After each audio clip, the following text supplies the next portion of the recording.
ऐसे लोग ज़रूर हमें कांटेक्ट करें जो गरीब हैं, किसान हैं, महिलाएं हैं, या ऐसा कोई भी मैटर जो आप समझिए कि समाज में कहीं ना कहीं बदलाव लाएगा।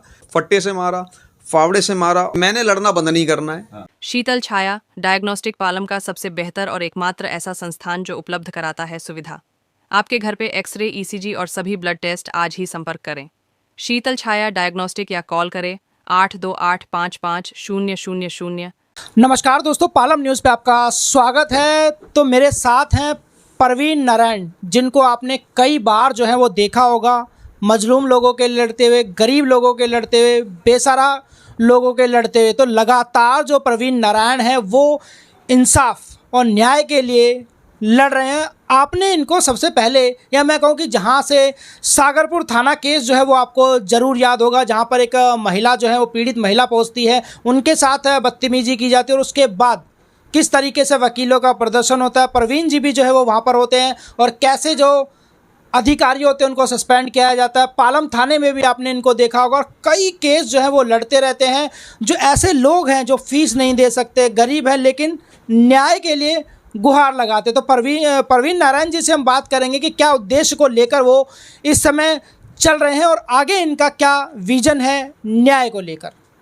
एक केस भी अभी इन्होंने अपने हाथ में लिया है। सागरपुर नाला रोड पर कैसे जो है एक व्यक्ति को फट्टों से जो है वो पीटा जाता है और वो व्यक्ति गंभीर हालत में आईसीयू में भर्ती हो जाते हैं। तो उनका केस भी जो है वो ये ले रहे हैं।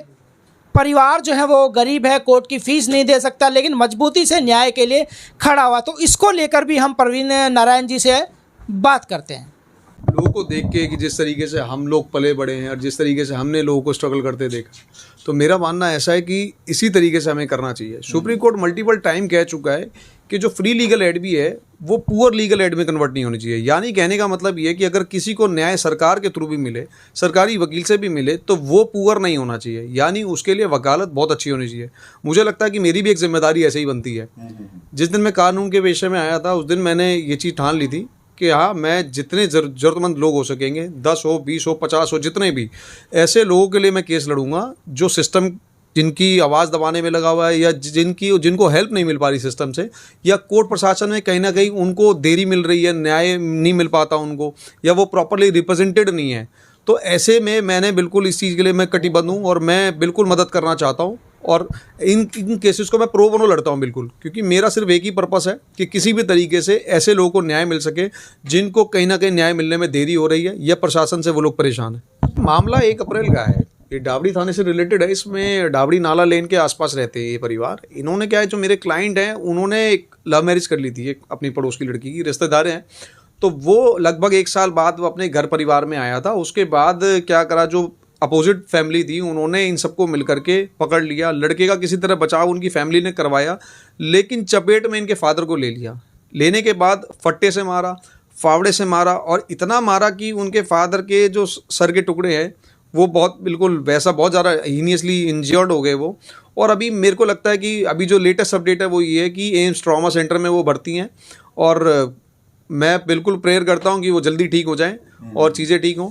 लेकिन अल्टीमेटली बात ये है कि आप ये देखिए कि इतना मारने के बाद भी उनको मारते रहे हैं। और अभी पुलिस की तरफ से जो अपडेट हमें मिला है वो ये है कि टोटल 6 लोग इसमें शामिल थे, जिसमें से 3 लोगों को अरेस्ट कर लिया गया।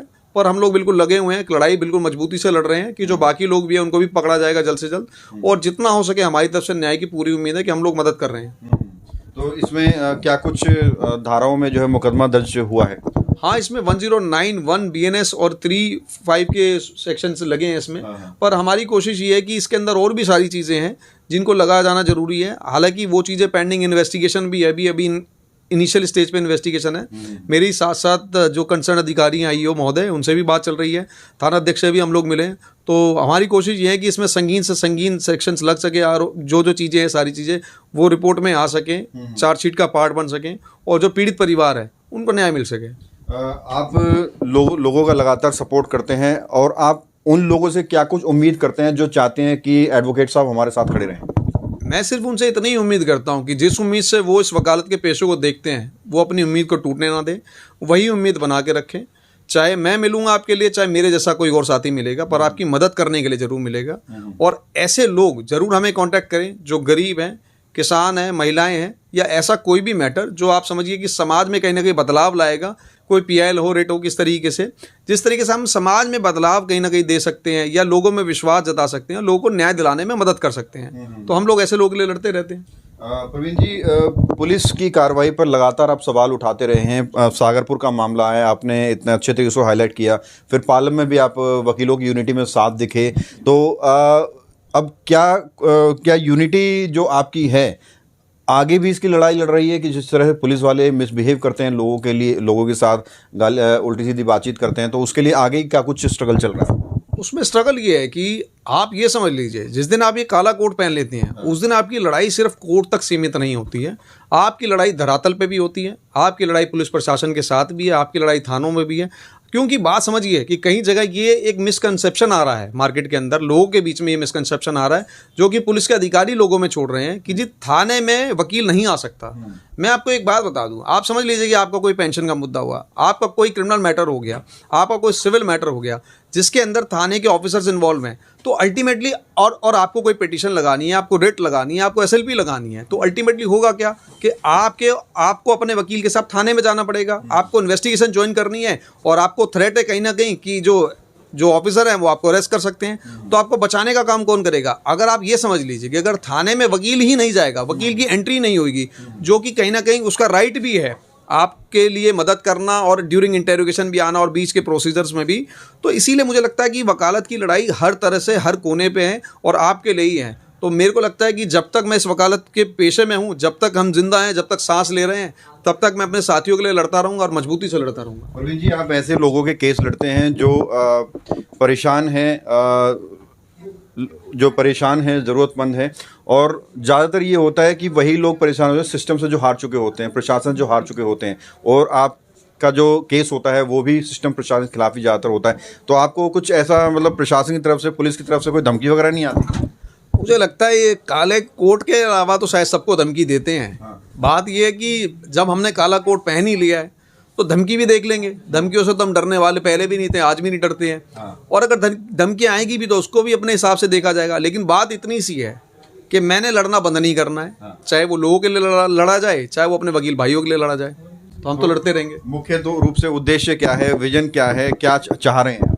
उद्देश्य सिर्फ ये है कि सिस्टम में कहीं ना कहीं जो त्रुटियां हैं वो चीज़ें ठीक होनी चाहिए, जिस तरीके से वकील भाइयों के साथ जो बदतमीजियां हैं वो ख़त्म होनी चाहिए, और पुलिस को अपनी हद पता होनी चाहिए और हम हद में रह करके काम करते हैं। और दूसरी बात यह कि अगर कोई हम तक पहुंच रहा है, न्याय की उम्मीद में पहुंच रहा है कि वकील साहब के पास जाएंगे तो शायद न्याय मिल जाएगा, और कहीं ना कहीं जो मैं अपनी बात है वो प्रॉपरली रिप्रेजेंट कर पाऊंगा कोर्ट में कि वकील साहब साथ हैं, तो वो चीज़ें मुझे लगता है कि ये बदलाव होना चाहिए। और जब तक सिस्टम के अंदर इस तरीके की चीज़ें नहीं आएगी और जब तक ये चीज़ें इसी तरह बनी रहेंगी तो हमारी लड़ाई चलती रहेगी, हमारी लड़ाई रुकने वाली नहीं है। तो देखिए, प्रवीण नारायण जी से हमने बात की, लगातार चर्चाओं में बने रहते हैं और लगातार आप इनको जो है वो देखते रहते हैं। जो गरीब, मजलूम और कमज़ोर वर्ग के लोग हैं उनके लिए मजबूती से न्याय की जो लड़ाई है वो लड़ते रहते हैं, और आगे भी वो न्याय की लड़ाई जो है वो लगातार लड़ते रहेंगे। राकेश वर्मा, पालम न्यूज़।